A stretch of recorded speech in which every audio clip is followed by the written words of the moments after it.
हमने क्लास 6 की nature of the substances chapter के नेक्स्ट वॉल्यूम को आज हम लोग एक्सप्लेन करेंगे। इसके पहले की वॉल्यूम में आप सभी ने ये समझा था what is a matter, what are the state of the matter, और स्टेट ऑफ मैटर में हमने इसको जानने की कोशिश किया था solid, liquid and gases. Solid को डिफाइनेशन हम लोगों ने सीखा। सॉलिड कहते किसको है? जिसकी फिक्स वॉल्यूम होती है, फिक्स शेप होता है। आखिर एक मन में क्वेश्चन दिमाग में आती है कि आखिर सॉलिड की फिक्स वॉल्यूम और फिक्स शेप क्यों होता है? तो आज हम लोग इस चीज को फिर से इसको समझने की कोशिश करें कि जो सॉलिड के जो मॉलिक्यूल्स जो होते हैं, क्योंकि कोई भी मैटर क्या है, मॉलिक्यूल से बने होते हैं और वो मॉलिक्यूल्स एटम से बने होते हैं। तो जो सॉलिड की जो मॉलिक्यूल्स जो होते हैं वे आपस में क्या होते हैं? कंपैक्ट होते हैं, वे आपस में बंधे होते हैं। लेकिन फिर ये क्वेश्चन आएगी कि वो किस चीज से बंधे होते हैं? तो उसमें दोनों मॉलिक्यूल के बीच में क्या होती है? फोर्स होता है। और हर एक फोर्स जो होते हैं वे आपस में एक दूसरे को खींचते हैं, और जिसके कारण से जो सॉलिड के जो होते हैं वो फिक्स शेप होता है और फिक्स वॉल्यूम होता है। तो कहते हैं इन उस फोर्स को आपने इस चीज को जानकारी की है कि दो मॉलिक्यूल्स के बीच में जो फोर्स अटैक होते हैं, जो फोर्स लगता है, उस फोर्स को क्या कहते हैं? इंटरमोलिकुलर फोर्स कहते हैं। और जब दोनों फोर्स आपस में जब मिलेंगे तो उसमें क्या होता है? स्पेस बिल्कुल कम होते हैं। तो सॉलिड में क्या आपने सीखा कि इंटरमोलिकुलर फोर्स की वजह से इनमें स्पेस जो होता है बिल्कुल लेस होता है एंड फोर्स जो होता है ग्रेटर होता है। सेम वेस में थोड़ी सी उसमें चेंजिंग लिक्विड की केस में होती है। लिक्विड की केस में क्या हुआ कि इंटरमोलिकुलर फोर्स सॉलिड की अपेक्षा इसमें लेस होता है और स्पेस क्या होता है? थोड़ी ज्यादा होती है। इसलिए लिक्विड को क्या है? कंप्रेस्ड किया जा सकता है।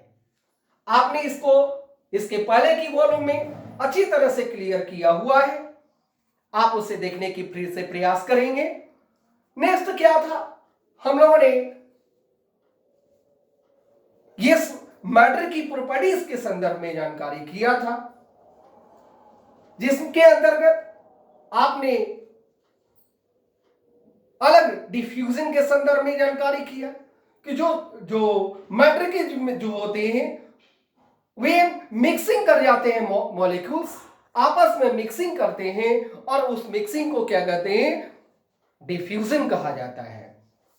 नेक्स्ट जो प्रॉपर्टीज है, हमने इस प्रॉपर्टीज के अंतर्गत में नेक्स्ट प्रॉपर्टी डिसोल्यूशन के संदर्भ में बताने की कोशिश की है। डिसोल्यूशन आखिर होता क्या है? कहता it is a process of completely mixing of one substances into the other substances to give a clear solution. That process is known as dissolution. इसका मतलब क्या होगा कि एक मटेरियल जो है दूसरे मटेरियल में उसको मिक्स करा दी जाती और वो उससे क्या होता है? एक कंप्लीट नई तरह की सॉल्यूशन तैयार हो जाता है, क्लियर सॉल्यूशन तैयार होता है, और उस क्लियर सॉल्यूशन को हम लोग डिसोल्यूशन कहा जाता है। हम लोग इसके लिए आपके सामने एक एक्टिविटीज को दोहराने की कोशिश करते हैं। अभी हमारे पास में क्या है? वाटर है। आप सभी ने देखा ये वाटर क्लीन वाटर है, और इस क्लीन वाटर में हमने कुछ इंक डालने की कोशिश करते हैं।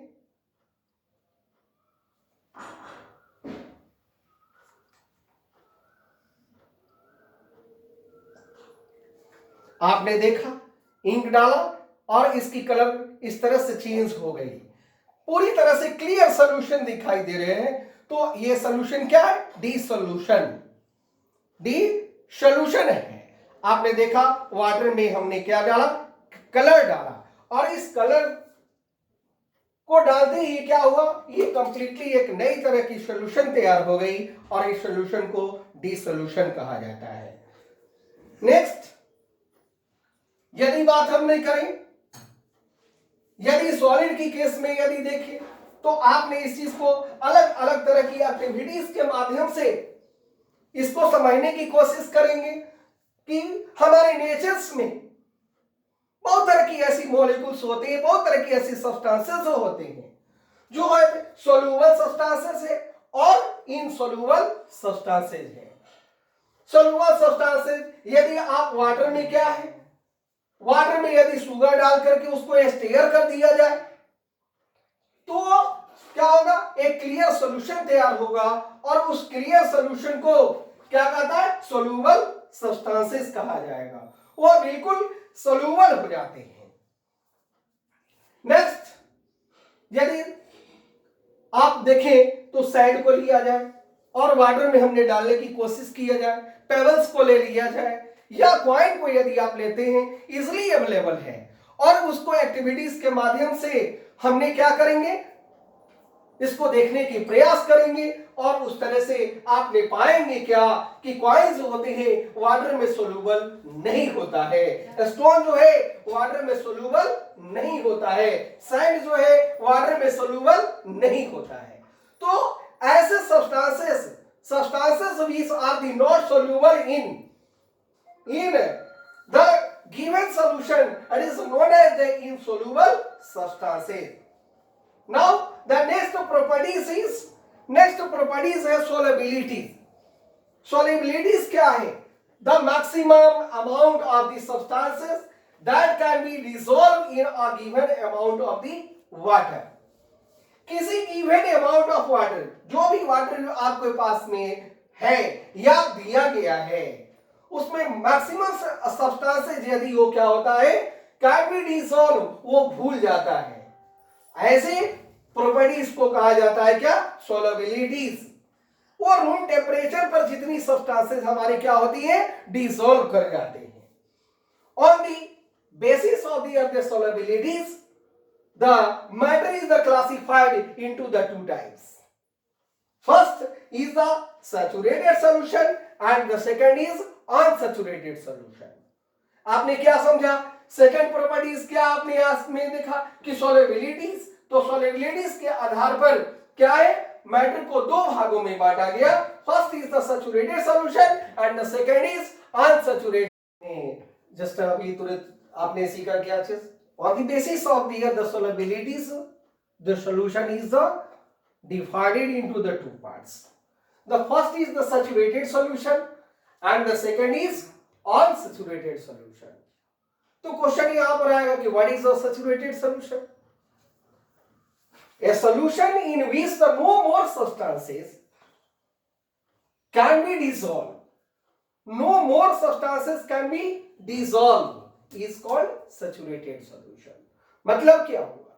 जो लिक्विड आपने लिया और उसमें कोई मटेरियल्स को आपने डाल करके उसको स्टेयर करते हैं, मिलाते हैं, और उसमें क्या होता है? उससे मैक्सिमम अमाउंट में सब्सटेंसेस डिसॉल्व यदि नहीं करता है, तो वैसे सब्सटेंसेस को कहा जाता है क्या?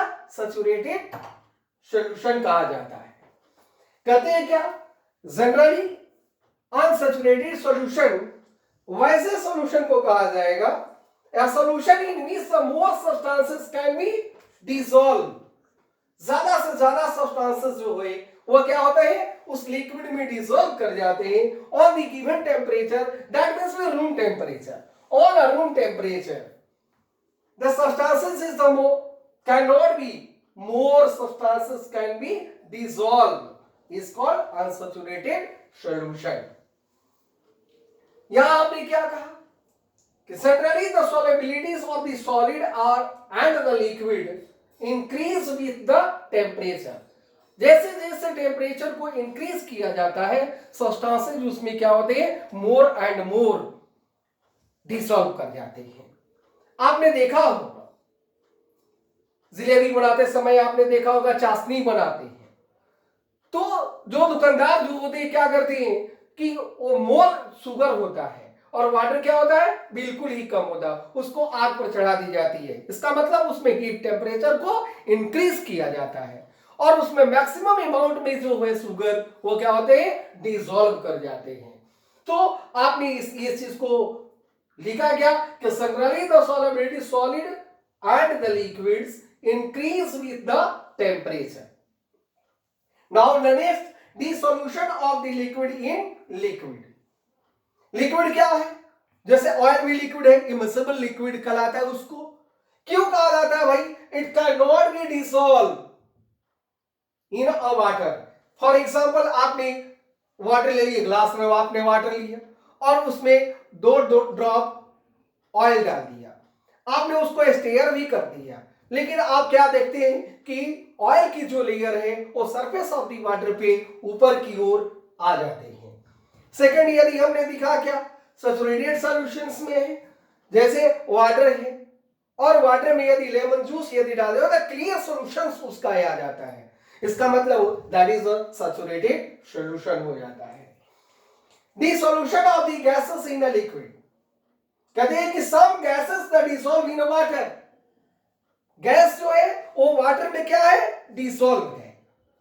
फॉर एग्जाम्पल एनी टाइप्स की, यदि आप देखते हैं कि आप कोको कोला ले ले, पेप्सी ले ले, मिरिंडा ले ले, या पर किसी तरह की जो है सोडा वाटर जो है, वो सोडा वाटर में क्या है, गैसेस जो होते हैं डिसॉल्व होते हैं। ऑक्सीजन गैस भी also dissolve in a water. That oxygen is used by the aquatic animal such as the fish. Fish breathe in a water and it take the oxygen which that dissolve in a water. Now the solubilities of the gases in a water decrease. It is a very important line. The solubilities of a gas in water decrease with the increase in its the temperature. Now आप सभी ने nature of the substances में on the basis of their the properties substances को अलग अलग तरह से उसको हम लोगों ने बांटा है, जिसके आधार पर ट्रांसपेरेंसी के आधार पर भी आपने देखा, बाय द डिफ्यूजन के आधार पर देखा, सॉल्युबिलिटीज के आधार पर देखा। तो इस तरह से matter is the classified and the classification is the completed. Thank you to all.